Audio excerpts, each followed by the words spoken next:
A major crisis just hit the International Space Station. NASA cut short a mission for the first time in 25 years because of an astronaut's medical emergency.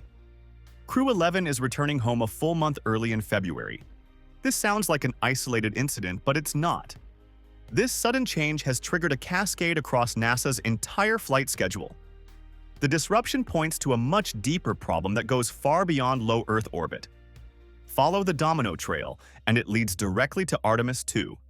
That's the next crewed mission around the moon. The likelihood it launches on time keeps shrinking. Behind the public optimism, NASA faces two major crises simultaneously. There's a health emergency aboard the space station. There's also a mounting credibility crisis for the agency's most ambitious program in decades. Both problems share the same root causes. NASA has fewer experienced personnel. Safety margins have gotten tighter. Politics now shapes decisions as much as engineering does. The astronaut's condition remains a mystery. Privacy laws like HIPAA prevent NASA from revealing medical details. The space agency confirmed the problem isn't an injury like a broken bone or cut. The cause might be a medical issue linked to microgravity. Appendicitis, kidney stones, or gallstones are possibilities. Research shows space travel increases kidney stone risk several times compared to Earth. Blood clots could be another cause. These sometimes occur in microgravity, especially among people with risk factors. Infection seems unlikely thanks to strict quarantine procedures before launch. NASA officials say the astronaut is stable and expected to recover. The real challenge now involves scheduling. Crew 11's early return affects two upcoming missions. Those are Crew 12 and Artemis 2.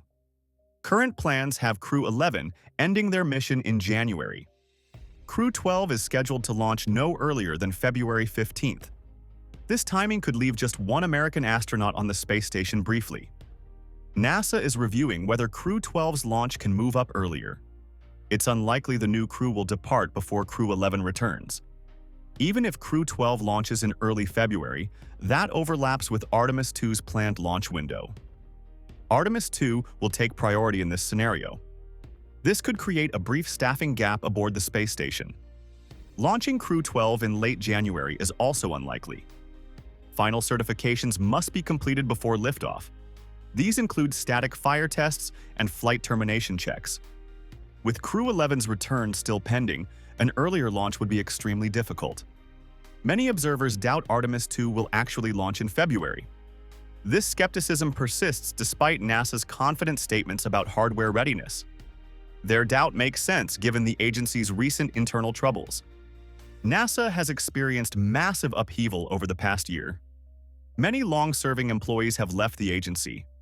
These individuals had decades of experience. They took vast amounts of institutional knowledge with them. This expertise cannot be easily replaced.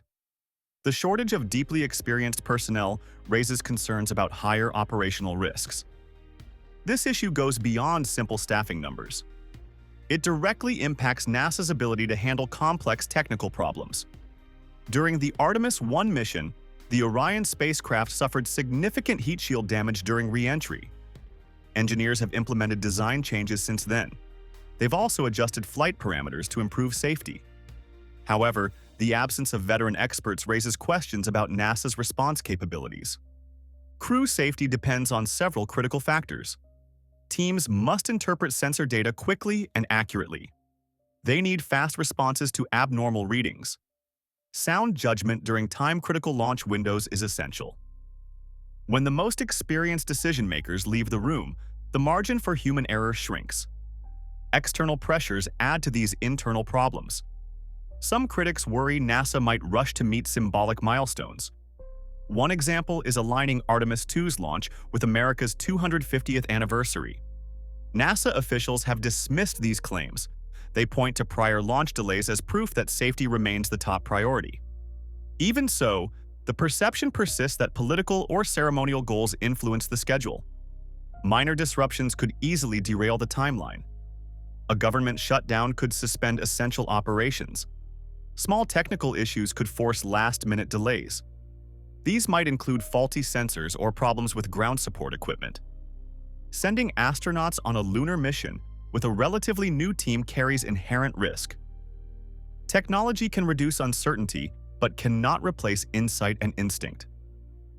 These qualities come only from years of experience. Some in the aerospace community warn that losing professional intuition may be NASA's most serious challenge as it prepares for humanity's next lunar steps. This isn't the first time politics has disappointed America's space ambitions. The pattern stretches back decades. After Apollo, NASA shifted focus to the Space Shuttle program. The shuttle was never intended to return to the moon. Later came the Constellation program, which promised lunar landings but never reached realistic implementation. Since the early 1970s, the public has heard repeated promises about returning to the moon. There are many concrete examples. In the late 1980s and early 1990s, President George H.W. Bush announced the Space Exploration Initiative. This detailed plan called for returning to the moon as a stepping stone to Mars. It was formal national policy backed by NASA studies and a presidential address. Yet it never moved beyond proposals. A similar pattern emerged in the early 2000s under President George W. Bush. His vision for space exploration clearly stated humans would return to the moon by around 2020. The plan included establishing a sustained presence and then proceeding to Mars.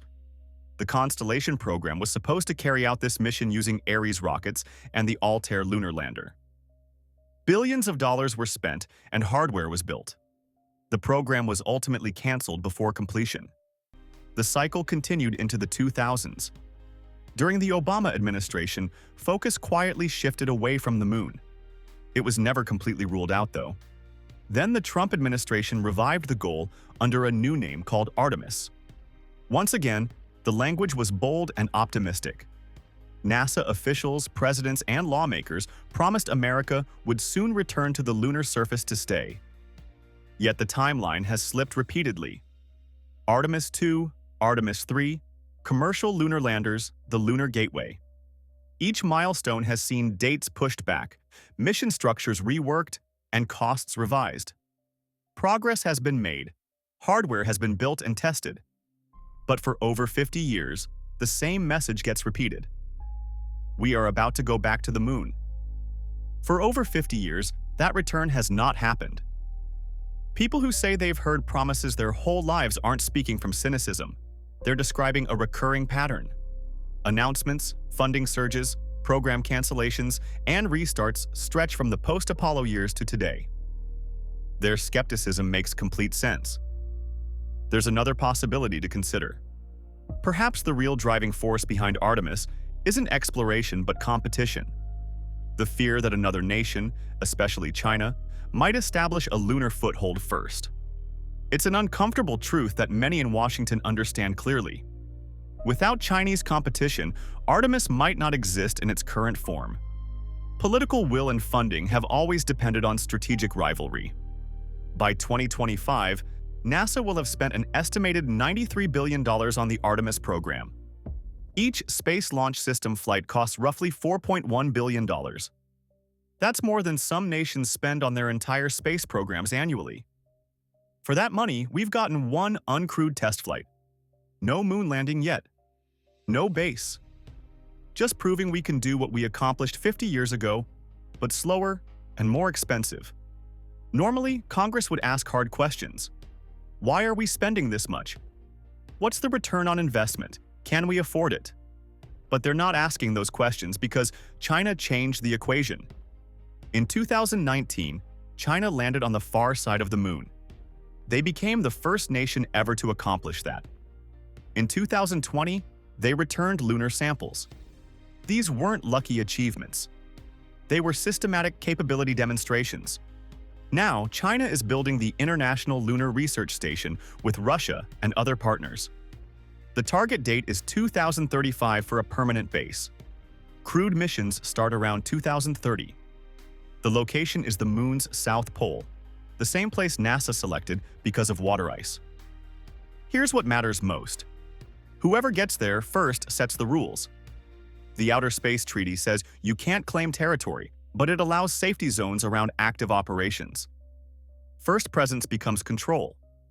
Congress cares because American politicians hate two things: losing to rivals and looking weak. If China builds a moon base while America doesn't, that's both.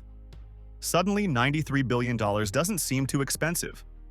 Suddenly, $4.1 billion per launch becomes a necessary investment. Frame it as national security and even fiscal conservatives vote yes. This follows the same pattern as Apollo. Sputnik launched in 1957.